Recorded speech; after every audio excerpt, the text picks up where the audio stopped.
painfully, I was reading all the comments and all the articles.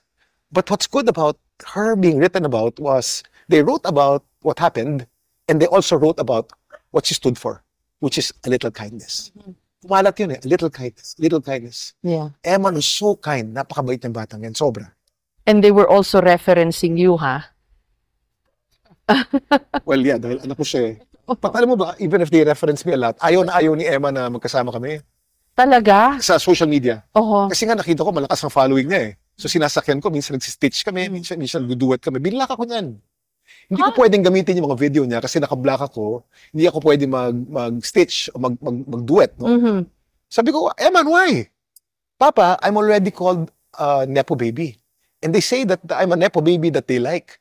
If we're seen together, I'll be a real Nepo baby. I'll be one of those regular Nepo babies riding on you. I want to do this on my own.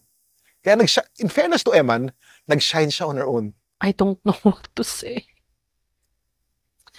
Know what to say, Kim.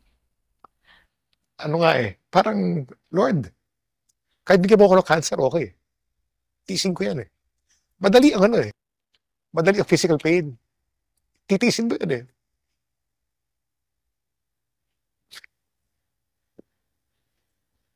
Pero hindi mo tayo ka ng anak. Sakit. Masakit. Hindi mo alam saan galing yung sakit, masakit lang. Masakit sa lahat.